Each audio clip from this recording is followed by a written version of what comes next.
pace is looking solid right now, but I do think we need to push harder if we want to stay competitive. Here's the report.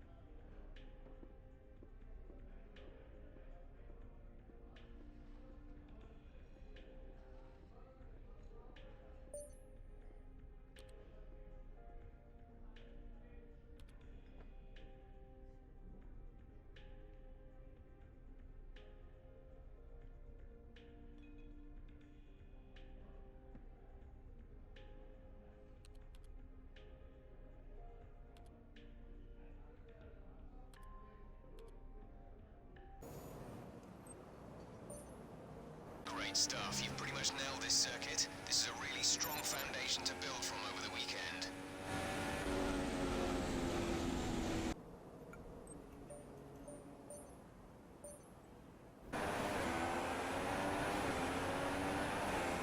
Okay then, that's the end of the program and plenty of useful data. Return to base when you can so we can go over it.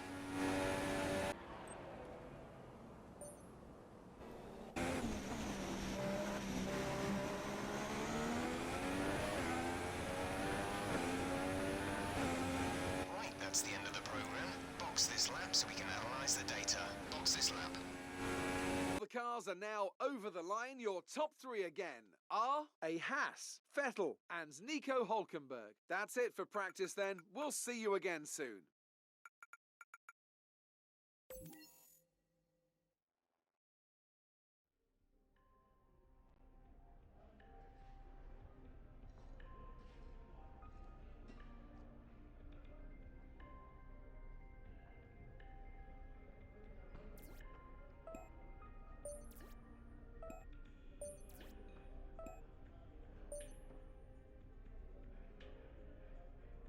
Hi, how are you?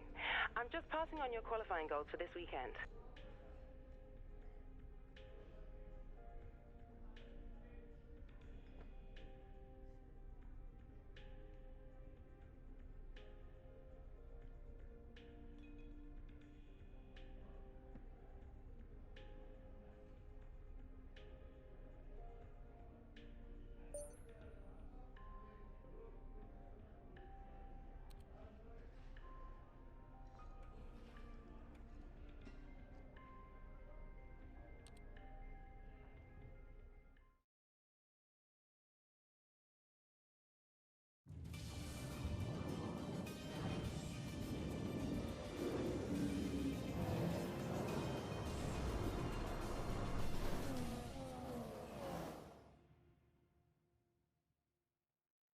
Welcome to qualifying here in Mexico, where the cars will be going out on track very shortly and battling it out to secure pole for tomorrow's Grand Prix.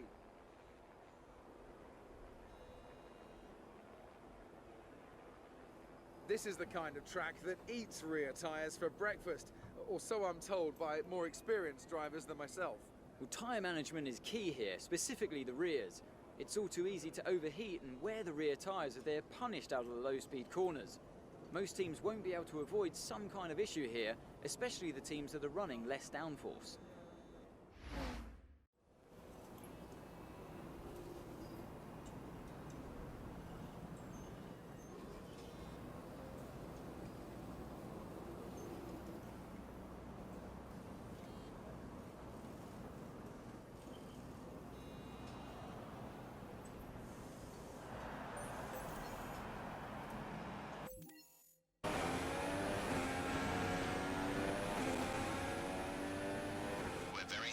Position. Well done.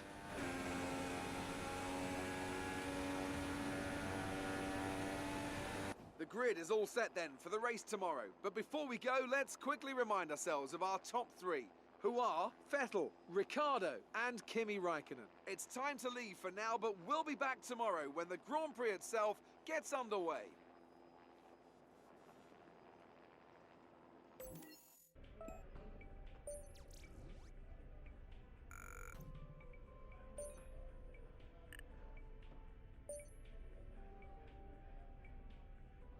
Hello, I just wanted to pass on the team's expectations for this race. Good luck.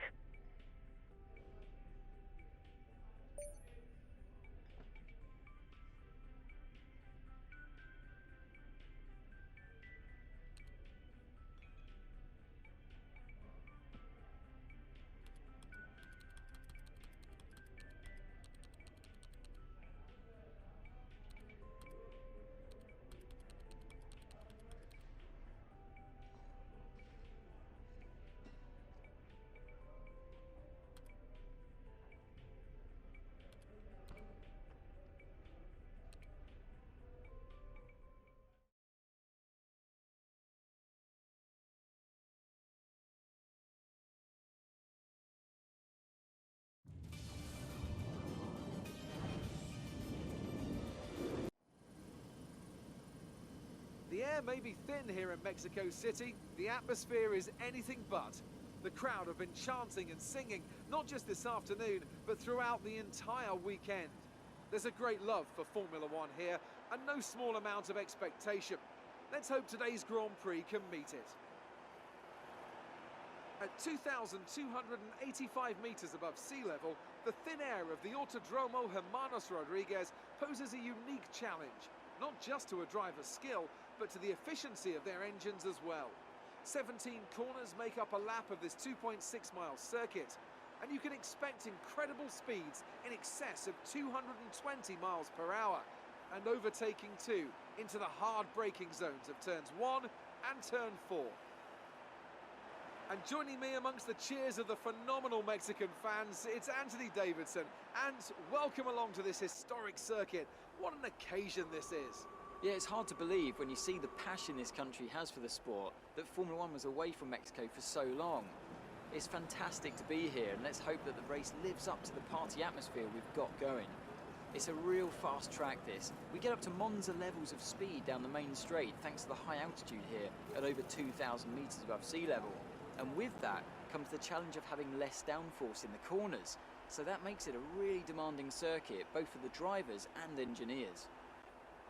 You should have some space going into the first corner, so try to keep it tidy. Well then, after an exciting qualifying session yesterday, let's take a look at how the cars line up. Sebastian Vettel will start on pole.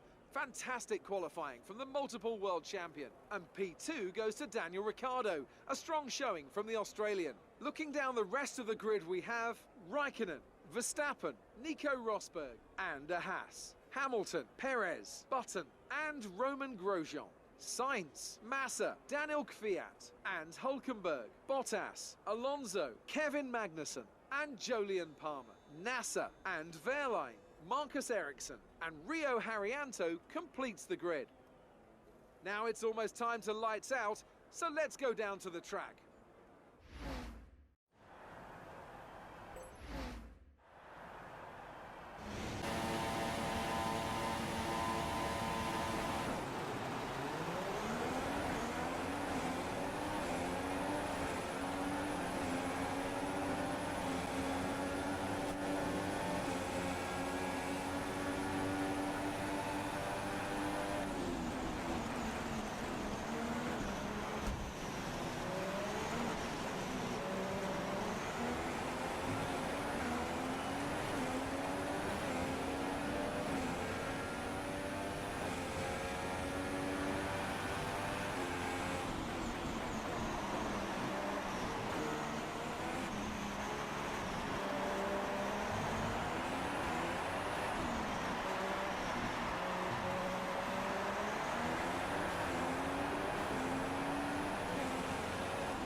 this weekend. Great drive, thank you.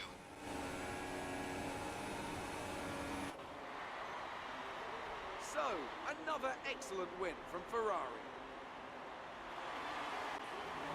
Anthony, what do you think made the difference here? Well, I think the track conditions just really suited their car today. Wind, track temperature, you name it. These cars come alive when the tyres are just at the right temperature.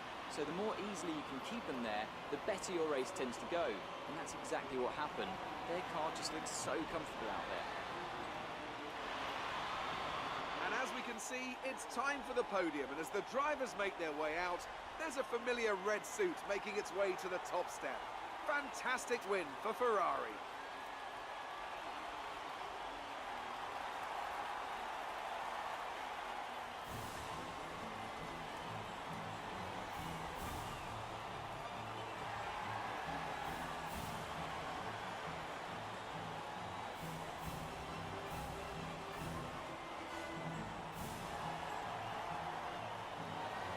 And after this round of the World Championship, here's how things look in the drivers' table. It wasn't the best weekend for our championship leader, and their advantage at the top has been reduced. And now I'd like to ask you, Anthony Davidson, who was your driver of the day?